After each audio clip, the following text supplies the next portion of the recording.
Once again, this is Otherworldly Fundraising. Our fundraising efforts are benefiting one simple wish. Links are located in the description below. I am Steve Fisher, and I am a part of the Otherworldly Fundraising. I am with Penny Johnson Jerald. There is a strike going on. SAG-AFTRA and WGA, the Writers Guild of America, are currently on strike. So there are certain things we cannot talk about, but we're going to think outside the box. So when some people ask questions, I might not be able to ask the question based on certain things that we can't talk about. We can't talk about certain shows and other things like that. But it's fine because there's a lot still we can talk about that'll work fine. So we started talking about Penny living in Baltimore, growing up in Baltimore with one of 7 children, and she is the second oldest and took over the role of being the oldest until just recently she said to her sister, "You can have it back." I wouldn't wish that on anyone. I'm telling you, truly, I wouldn't wish that on anyone. I mean, when you come from a traditional family like mine, you have so many responsibilities. And that's actually quite appropriate for what we're trying to do here today, raise money for kids. Back in the day when you had many kids, sometimes the kids were like surrogate parents. So, when you have 7 kids, maybe the second half of those kids, they were parented with one of the older siblings. So you kind of like had your parents, and then you had one of your siblings, which acted, your big brother or sister, which acted kind of like your parent. And that's kind of cool because it really feeds into the narrative. It takes a village. And right now, yes, there are so many people who are without, and it takes a freaking village. And so I am so happy to hear that people are donating already this morning. Yes. Because it's just so important. Yes, and I totally agree. And I know, so my mother was one of 9, so I know what having a huge family is like, and hearing the stories and stuff. So it's always fun to hear other people's stories about large families and whatnot. So when you were a young child, what were your interests? What did you like doing, when you were with your family or growing up? I mean, what was it as a young kid that drew your attention? You know what, Steve? It's kind of like I still am a young child because I have the same interest. I think that when you are so passionate about something and it is in your heart and it's in every fiber of your being, that really is who you are. So I still am that small child. I just have an older body. And sometimes my thoughts are wiser, but sometimes I want to be childish or childlike. Let me say that, Yeah. child. But I've always wanted to be an actor. I think I never said I want to be an actor. I was an actor. I created things out of my mind. My imagination was just so vivid. Fun was very important. Make pretend, making things better or making things scary. Uh, Mm-hmm. Having my siblings always to be an audience, and having a full cast of characters to play off of. So my entire career is based on that child dream or that child wish, because every character that I've played is probably somebody in my family. Maybe not my immediate family, but somebody in my family. So it pays off to have a large family because you have a lot of tools to work from. Yeah. And so I assume then, were we to talk to anyone in your family and say, "Are you surprised at where she is now?" Oh no, we knew that right. Well, we're from day one, we knew that right away. No, everybody's an artist in my family. Everybody can pretty much act. I'm just the one making a living. Nice. Kristen Marie says, "I'm the second oldest, but the first daughter. Definitely parented my younger sister, and I'm even her guardian." So yes, that happens all over. Well, Krista, I'm still doing that today. You know, good things happen and bad things happen to people, and my life is always good as far as I like to believe. But there are bad things and tragedies that happen, and things happen to people that you love, like your siblings, and you find yourself almost parenting them or being there for them. And I'm actually doing that now because of the tragedy that happened 2 years ago in my family. And so I am still helping a loved one who's responsible for a lot of loved ones. And so you just never stop.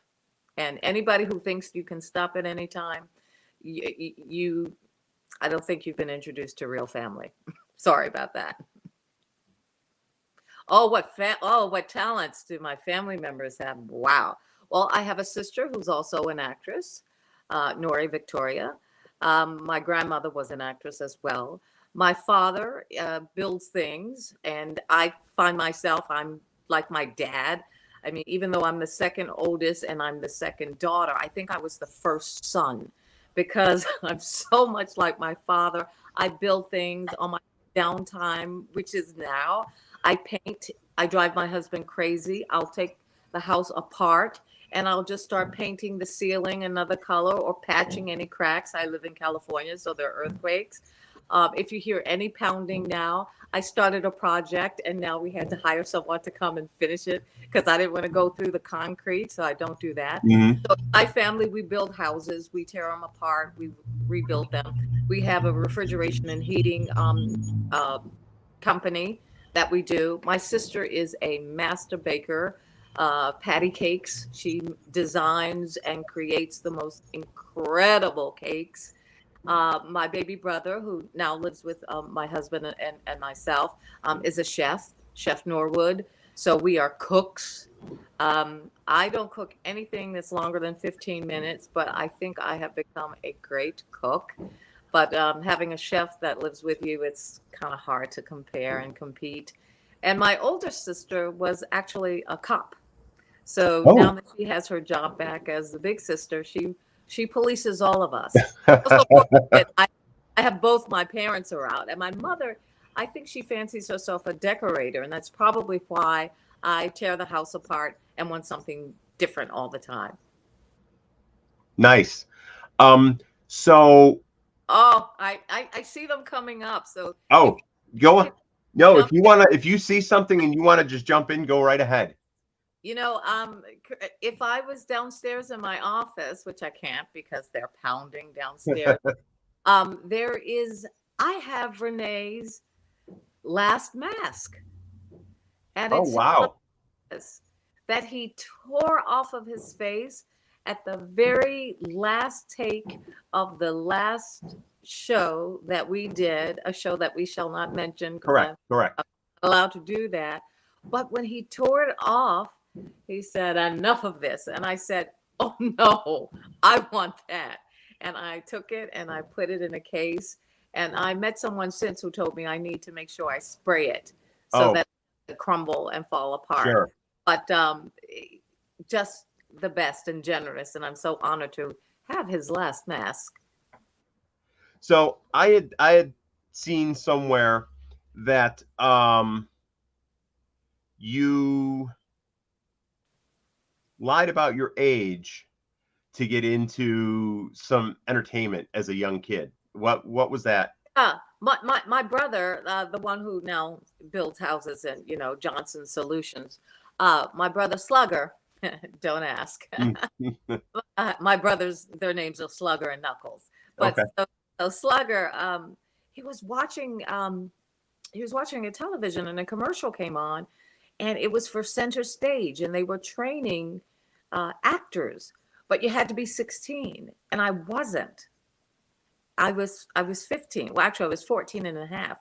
And he said, "Penny, well, you're an actress. You can just lie." And I went, "Well, yeah, I could just tell him I'm 16. Why not?" So I went in, I auditioned, I got it, which really furthered my career. But it was a pain in the butt later because when I tried to go back to my real age, Mm-hmm. wouldn't let me. They said, "Oh, you know, you're older than that." No. And so now I go back to my real age, and people say, "No, you can't be that. You actually must be younger than that." And I go, "No, it's printed." And so there you go. But Nice. so I did. I lied about my age, and lied for a very long time. But when you hit 30, you kind of like don't want to lie about it. It was like a milestone, and I just wanted to really be 30 and not almost 32 or something. So 30 was my worst age really, because I felt that even up through 29, people could look at you and still call you a kid. Once I hit 30, I had to start adulting, and I don't know if I wanted to do that. I've been an adult for a very long time. In my, I think I came out of the womb an adult, but with childlike. Okay. Yeah, I've been an adult for a long time. And I understand that you were part of a circus for a while. Absolutely. What was Yeah. that like? Oh, that was so much fun. Taught me a lot. It began in the neighborhood. Mm-hmm. They called it the Theater Project Neighborhood Art Circus. And what we would do is that we would round up people in a community each week. We go to a different community. We'd start out with a parade, and then we pitch tent at their nearest park. And people were invited daily. It was a way to help kids who had nothing. Again, right back where you know, the idea and the reason we're even talking today. Yes. Would be in the inner city, and the kids would come, and parents could actually go to work, drop their kids off, and for 8 hours they would have a circus in their community. Oh. And there would be face painting, and there would be clowns, and there would be mime, and there would be improvisational classes. There would be fire eaters, and I was a fire eater for a minute. For a minute, and then we would create projects that were akin to whatever community we were in. So we would write scripts. And at the end of our time there, we would perform. So their parents and it would be a huge festival, and the kids would be a part of that. And then we'd, pick up our tent, and we'd go elsewhere. But we created so much, and it was beautiful. And so it was in the tri-state, which is Maryland, Virginia, and Pennsylvania. Mm-hmm. And so each week. And it was so wonderful to see kids because we were in the inner city where kids didn't have much. Other kids found out about the circus. And so what started happening was a beautiful thing. Before, when you didn't see certain kids based on class or race interact with one another, parents found out about us, and in these well-to-do neighborhoods, they would bring their kids to the inner city neighborhoods and drop them off while they were at their office, and it was safe. And it was nice. I love being in the circus. And then after that, I started having my own team, so I would train actors, and I began that, and we'd go into the juvenile establishment institutions, prison system. So I graduate from the circus to the prisons. Well, I read somewhere that you were or are an ambassador for the Imagine Theater, and that seems to be similar to wanting to get kids engaged in theater when maybe they can't be engaged otherwise. Well, the thing about the Imagine Theater, it is the artistic director. She is phenomenal and a great actor, in her own right. But it is a community where, for the first time, when I went to the opening of it, I had never seen families, not just kids all over the place, but families that had a father and a mother together, or two parents together, with all of their kids. It was like, this is normal for them to engage in theater, unlike any other place. But my love has always been giving back. I'm a teacher as well, so I've taught at the High School for the Arts. I helped establish that program there too. I just believe in the arts. The arts, without the arts, it is more difficult for kids to be able to express in all ways who they are, who they want to be, and giving them opportunities to try something that they possibly would never ever had been exposed to. That's wonderful. Looks like we have I got that question. Okay, yes, it says you play a mother on the show I can't name. Which women in your life have you drawn from to play that role? Oh, wait a minute. Let me get my get up here. So, myself, being a mother, being an auntie, really, I have to say my own personal experience, raising a daughter, which was not easy, and having 27 nieces and nephews. I'm never without. And all of the kids that I've taught at school, never without. And also my desire to always wanting a son that I never had.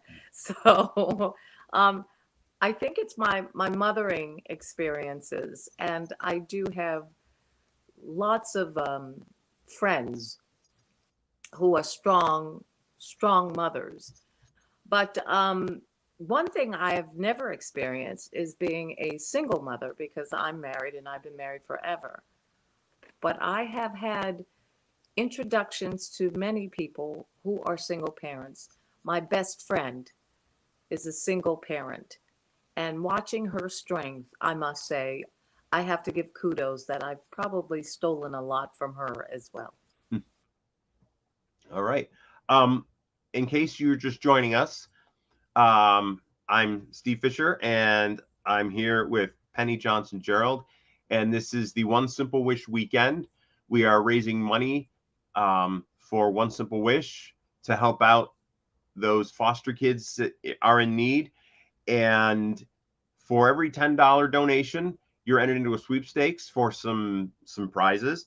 And the scroll along the bottom of the page here gives you the Just Giving web address where you need to go, so you can go and donate, and please do, and then get entered into the sweepstakes. If you donate, for every $10, you get one entry into the sweepstakes. So you have done theater work, and you've also done screen work. When was it that you decided you wanted to try for the screen versus just being in the theater? Wow. I went to this fabulous school. So let me give a shout out to all the yards. I went to Juilliard, and that is theater, classical theater. And I remember when I was graduating, I was up for this role, and a couple of other people many people were up for this role. And I ended up with this role. And this was a role, the starring role in a miniseries called The File on Jill Hatch. And it was shot over in England and here in America at the same time. And when I did that, a lot of my friends called me a sellout because, I'd always say, I will only do theater, whatever. But I'm an actor. And so I never felt like it was a sellout. I felt like it was just a part of what I do. So I have never abandoned theater, by the way. I do that all the time. I make sure I do a theater piece all the time. And I'm also a director. So I just finished directing a wonderful play here in LA. And that is actually my forte. My husband and I both have, we had a theater company, and all we did was play after play after play while I was on screen. But let me put it to you this way, which is how I put it to my friends. The screen afforded me a way to continue theater. Sure. Because that is my first love. Yeah. But the screen paid my bills, and the screen also financed a lot of the theater that I did with my actors. I could easily write a check, for things, and also my relationships that I formed, in television, again, helped finance the theater. I did a show in the 90s, and Brillstein and Gray were producers on that. And anytime they had a show, and they would scrap the show pieces, the furniture, the props, anything, I'd get a call. Does your theater company need any of this? Oh, nice. Go, great. I mean, as a matter of fact, there was some lumber left over that when we were building our house, I can talk about our stairs because that's part of that came from a theater set. Very nice. So it was really a natural progression. I never thought that I would just do television after television after television. Just so blessed that I have always been employed in the television industry. But theater is truly my first love. And the difference, if that was part of your question, the difference is that you learn that the biggest you have is theater. The middle you have is television. The smallest you have is film.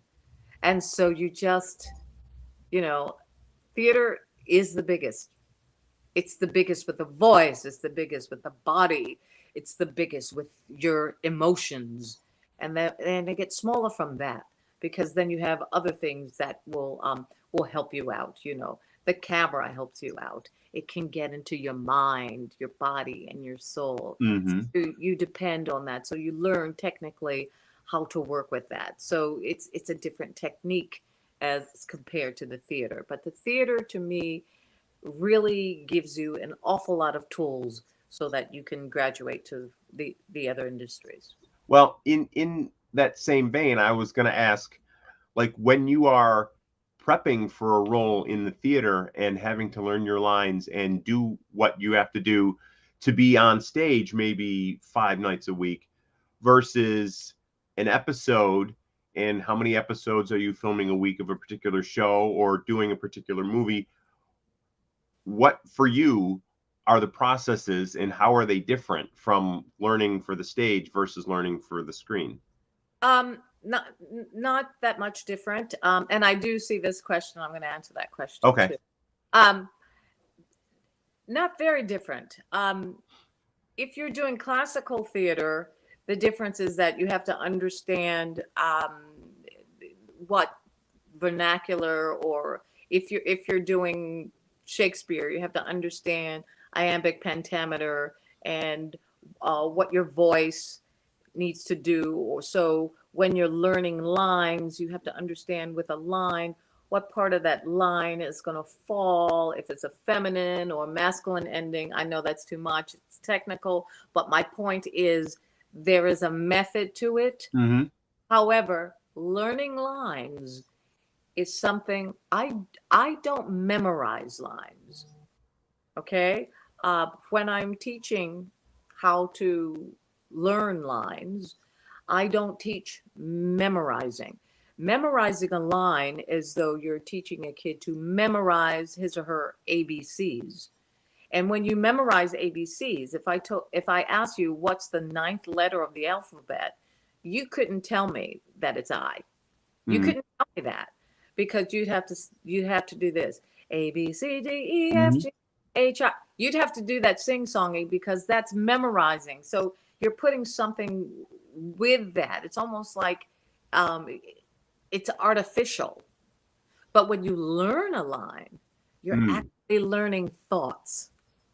So you're learning thoughts so that if you go off of line, off of script, and you have learned the thoughts, you are still feeding into the story, and you're not holding up a production, or you're not giving another actor something that they can use so that they can get you back on track. So when you learn thoughts, you can pretty much know that you're going to know those lines, because the thoughts, I mean, scripts are so well thought out. I mean, writers are unfreaking believable. So they put it together with thoughts. So they kind of happen together. If I say the person that birthed you and the one that participated in the production of you, you probably know that I'm talking about mommy and daddy. Yes. Okay. So the thought will always bring you back to mommy and daddy. So if the line is, my mommy and daddy were great parents, and you can't remember that line, well, the thought of being birthed, that the thought process will take you back to words. So to me, same process, but you do have to learn, again, big in theater, being able to project, not projecting too much when you're television, and almost as though you have to, it's equal distance. I teach a certain method when I am teaching in the different genres or the mediums, so different. But to answer the question that's on the screen, and I hope I did answer your question. Yes, you did. Thank you very much. Okay, did I get to work with Norm Macdonald as much, or was that mostly post-production work? It's kind of hard to answer that, but I can tell you this. Norm and I figured out that we actually worked together before in the 90s on a wonderful show that I was on as well, with an incredible cast that was not a sci-fi show.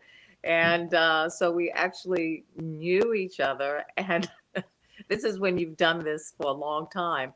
It takes almost 30 years later, and you're working together again. And then it takes almost 2 years of that 30 years to go, oh my gosh, we did that show together. So I did get to work with him, but it became less and less, because the character was less and less. Okay, we got another question. What theater role is your dream part, the one you most want to play? Well, it's not the one that I most want to play, but it's the one that I must play. And that is due to fans. When I did this other show that shall not be named, and they called me this character, and they thought perhaps that's where I was borrowing ideas from. But I must play Lady M. I must. I'm ripe for her now. I have had so many life experiences. And so Lady M, and we don't really name this particular play, out loud in the theater.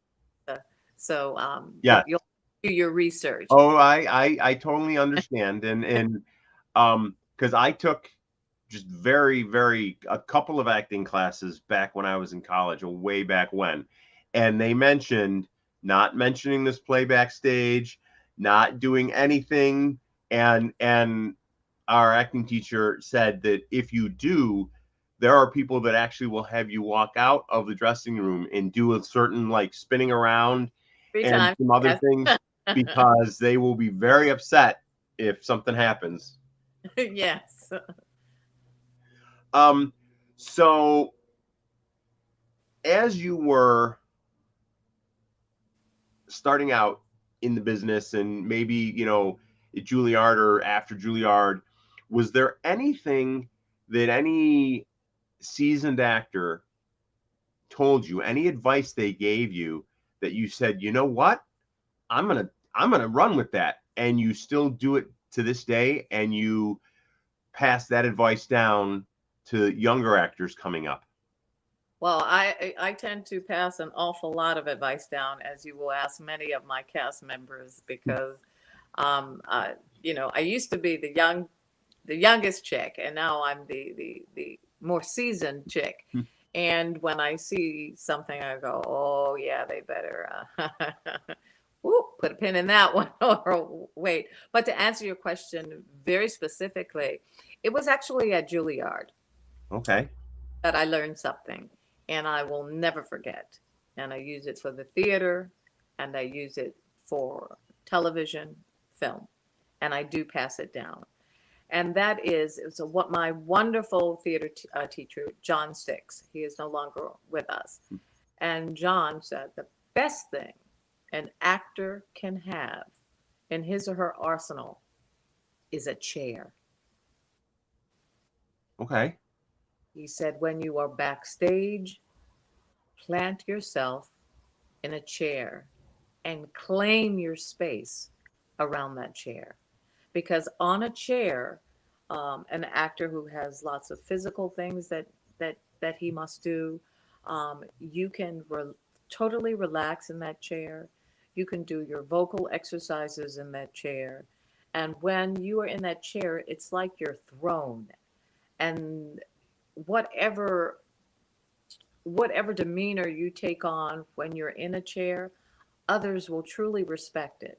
They'll know that, okay, I can talk to this person because they're open for conversation. Or they'll know, okay, this is their very special time, their quiet time, and they're in preparation. And so I have passed that on many times, because you'll find actors backstage, running, and then you're thinking, oh, they're going to tire out. Now, mind you, I do a lot before, because I'll come out dancing and hey, because I just want the energy to be positive. But once I take my space, it's my space. And I do tend to tell everyone that. Can you tell us your funniest co-star? Well, this is on a show that I shall not name. Mm-hmm. And I have told this story many times at different conventions. And that was with a young actor when I was new on the show. This was a young actor who was already on the show, and I came on the show as a guest artist. And I thought this show was very serious, because that's what I thought this show was. You dot your I's, you cross your T's, you know your words, and you're in the moment when it happens. And in my peripheral, when it's my turn, the close-up is on me. Nothing happened when the cameras were on my co-star. But when the camera is now on me, in my peripheral, or actually in my line of sight, this young actor who wasn't working that day had the biggest erection that I've ever seen in my life. And I thought, oh my gosh, what am I seeing? What? No one is saying anything. And I'm like, oh my gosh. And I could barely go on. But he had I didn't crack up. But in my mind, I'm thinking, I know this is not happening. And then all of a sudden, he cracks up. Because out of his pants, he takes this huge roll of paper towel roll. And it was a joke on me, the new kid. And so I cracked up and I said, oh my gosh, these people actually have fun on this show. So I tell that story. I won't name the actor, but it was a young actor at the time. Okay. On a show that I shall not name, but on a show that took themselves, as I thought, very seriously. And I was a guest star that continued on that show. Huh. So That's funny. So you should have seen your face, Steve. You didn't know where. And I know we're raising kids. You're thinking, whoa, the PJJ just take something else, but absolutely not. It was all in fun. It was all in really good. Yes. So speaking of co-stars, this is a show we cannot name, but being that I am a nerd among nerds and like sci-fi and comic books and everything else, I have a huge fan crush on Nathan Fillion. So do I. So we can't name particular shows, but do you have any interesting Nathan Fillion stories? I can just tell you that that man is so generous. I mean, truly to a fault. And again, it's a story that I've told before, but maybe some of your viewers, have not heard it. But I had a fan who had had a tragedy in her family and ended up not being an orphan, but being alone because she was of age. And she came to visit. And everyone knew I had this person coming to visit me from a very far place.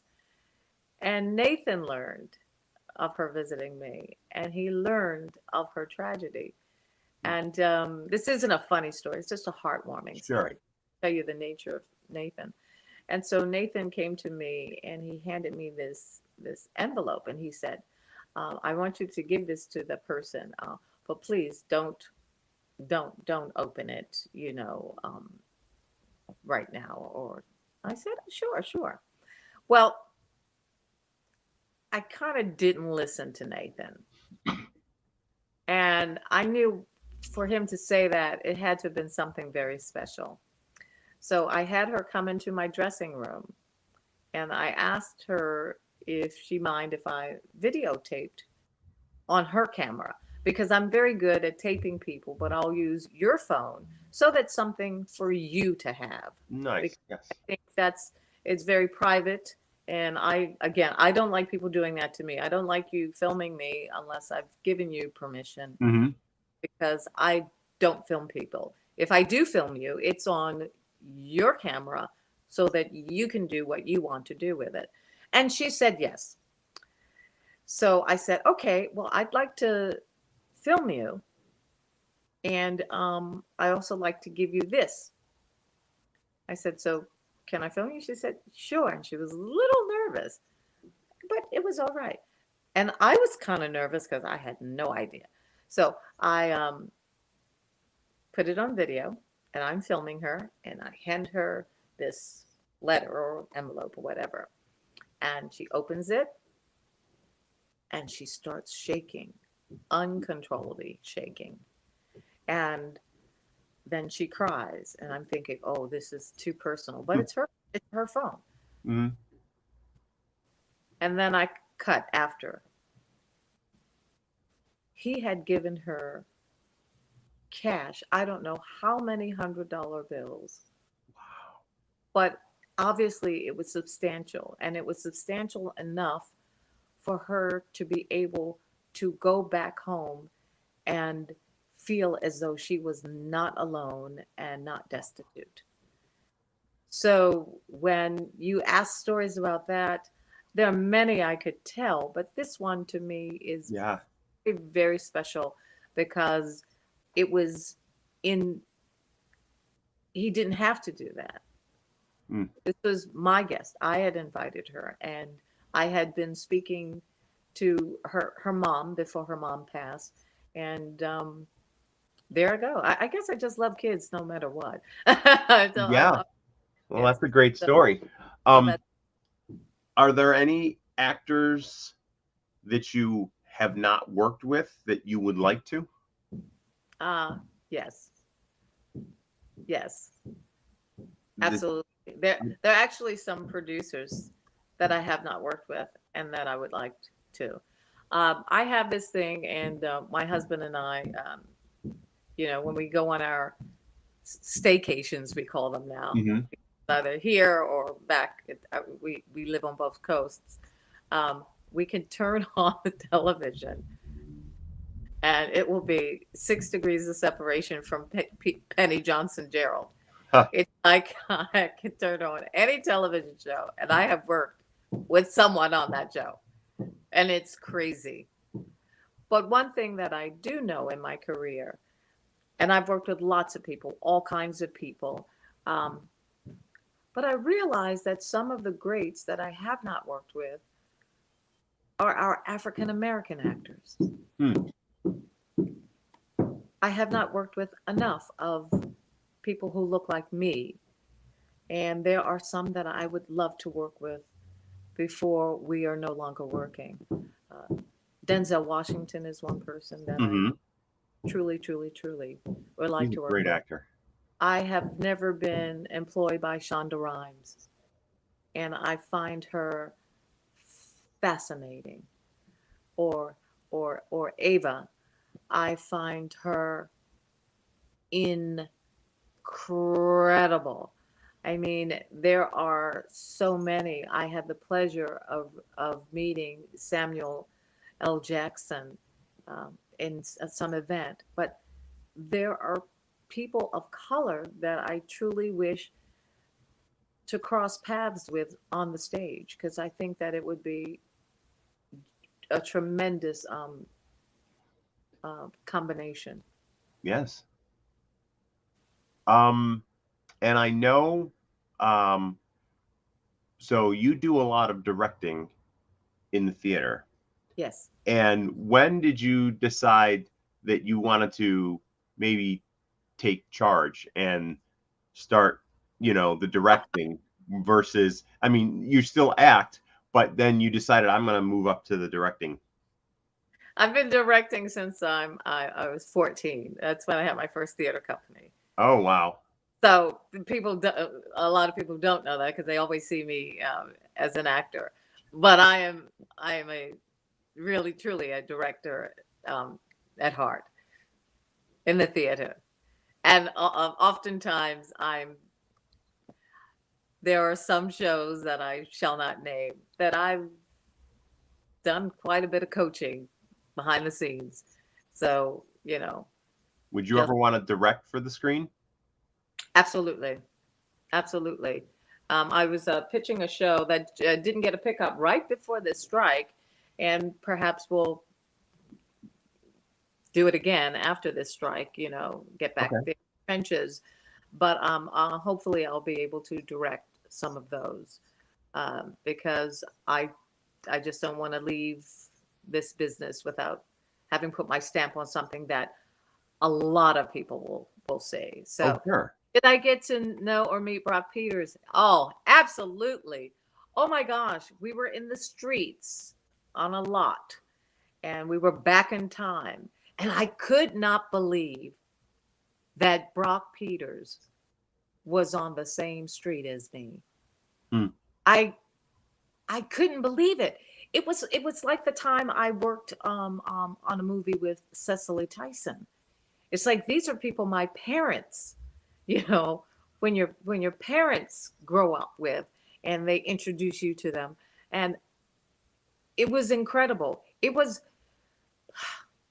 such grace and humility. I mean, you would think some, would be full of themselves because he's Brock Peters, but gracious and very polite. And I'll tell you this, which, oh my gosh, I get goosebumps. I mean, people think like, oh, really? I go, yeah, I do. When an actor that I've seen growing up, when they come over to me and thank me for my body of work, it's like, Hmm. Yeah, I oh, can believe. oh, whoa. I mean, I'm hardly hearing them because it's such an honor. And so I don't take that lightly. It truly is just a pleasure. That's wonderful. And I'll just do one more plug for this weekend. This is the One Simple Wish weekend.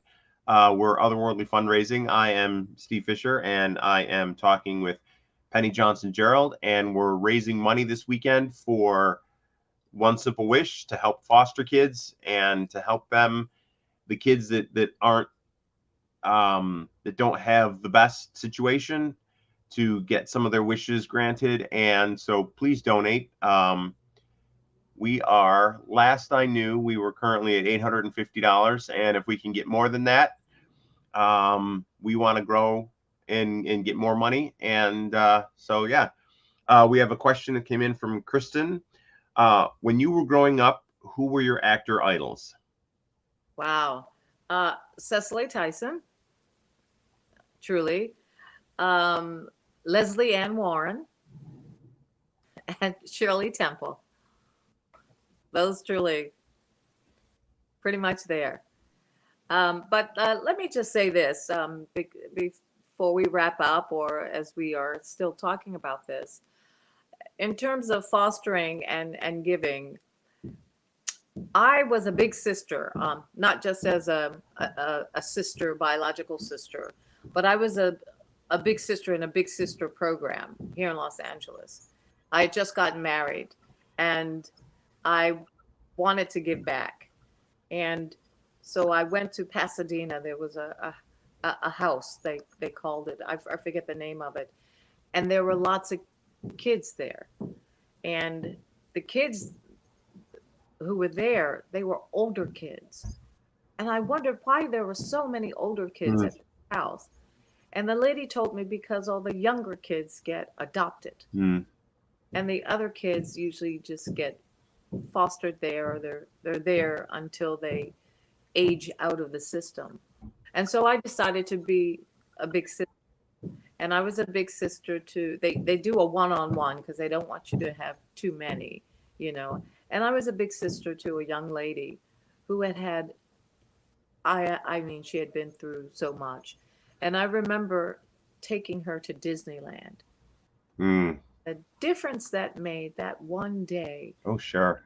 And it was scary at first because there was such an attachment, and emotionally an attachment, that you become afraid of the responsibility. And so I decided that if I was afraid of that responsibility, at least I would take on another kind of responsibility, and that was giving. And so I hope the listeners will do that. That if you can't do one thing, there's always something else that you can do, and you can give. And giving as little as $10 is a big thing, because a lot of $10 together will add up to something great. Yes. What is this question? Speaking of working with African American actors, is there a specific story you wish to tell, or would it be wishful fulfillment to work with specific individual regardless of the story plot? Did I ask myself that question correctly, John? I think so. I think they want to know if you have a specific story you'd like to tell from the African American standpoint, working with specific actors, or if you get to work with Denzel Washington, doesn't matter what plot is, you want to work with Denzel Washington. Oh gosh, no, it doesn't matter at all. Before I was doing a show that we shall not name, I was actually the lead in another show with an all-black cast, and I was playing billionaires. I mean, it was a kick butt role. It was like a role that I did on another show that shall not be named that has numbers on it. It would just put that, make her just look like a golden child. So this series was something else.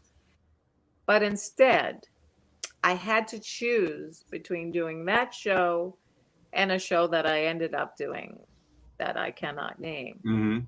And it was very hard, but it was a logistics about, okay, I can stay in LA and do this. The other one, I gotta move, and right now, but why can't I do both and go on the weekends for that? But that show was about not just things of people of color, but it was about a whole bunch of different things. We just happened to be Black people in that situation. So it doesn't matter. Sure. It doesn't matter, because we are just so much of browning races right now, or no one is anything. It's just the dynamic of being able to work with that particular actor who happens to be African American. And I would just like to see this beautiful combination on screen, because it does mean something to people who are watching. Because when you start seeing yourself, you feel accepted. And so that's the reason I even said I haven't worked with enough African Americans. There are people who still look like me, who are, going to be descendants from me, and I want them to feel their greatness. Sure. So it doesn't matter. We could be doing anything. One question that I have is, do you have anything you would like to say regarding the SAG-AFTRA and the Writers Guild strike that you would like people to know? Absolutely.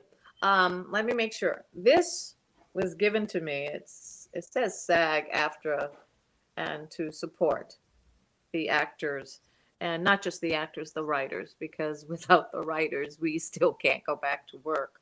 I am so fortunate, as I was asked earlier, the segue from theater to television to whatever.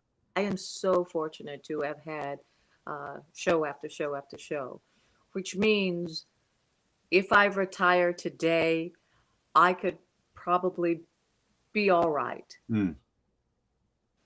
But there are many actors who are not that fortunate. There are over 160,000 of us. And out of that, maybe 5% of those actors can actually be all right. So the 90 to 95% are paycheck to paycheck. And I wouldn't wish that on anyone. If you can imagine not being able to qualify to have health insurance, so you're wondering if you got sick, how can you do that? And I'm telling you, the threshold to meet the requirements for health insurance is literally just $26,000 a year. Wow.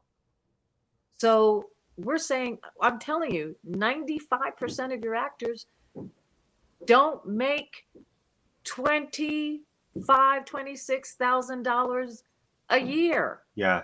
They had put it up to $32,000 a year, and then they brought it back down. Thank God, because most actors, they'll get maybe some great gig and one a year. And I'm not talking about a series. I'm talking about an episodic.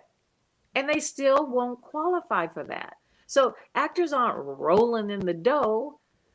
You know, I know. And I see that. And I totally support what you guys do. And I tell people, I say, look at the guy that you saw on this cop procedural show that they have like 8 series of. And you see this person, and you're like, oh, I like that guy. I've seen him before. Yeah. Where did you see him? 1-bit parts. And that guy, you like him. You see him in the show. He's not making nearly enough money to survive. Most actors don't even own their own homes. Now, I don't know if that's just bad business or, you know, not enough jobs. So actors are just trying to make a living. I mean, make a living. But I don't see anybody who's up there in the producer realm who are worried about if they're going to meet their health insurance. Mm-hmm. I don't know too many of that. So I am a strong believer in it. I'm not going to say let's strike until we get everything, because if I was someone who could not put food on the table, I would say, okay, I got to get some kind of work. But it's those of us who can do that who have to make sure we stay in support of those who cannot. So, I mean, it's like, again, let me wrap it up, coming from a big family. And sometimes this is painful. But when you come from a large family, like I do, my father says to us, or said to us, and he instills in us today, and my mother, you're only as strong as your weakest link. So if you have, and someone in your family doesn't, you don't have anything until you share it. And that's how I see it. And that's how I see it as being an actor, this whole family of actors and the writers together. True. All right. Well, it is 1 p.m. I think that's the end of our interview for hour 1 of this great day that we're going to be having. So if you're watching us now, please continue to stay on. We have a great lineup that's continuing on. And Penny, thank you very much for taking the time to come and talk with us. And we learned a lot. And there were things we couldn't talk about, but we talked about other things. You know, sometimes you want to think outside the box and learn something that you get the same questions asked at cons over and over again, and sometimes you want to learn some more stuff. Thank you so much, Steve. You're welcome. Once again, this is Otherworldly Fundraising. Our fundraising efforts are benefiting one simple wish. Links are located in the description below.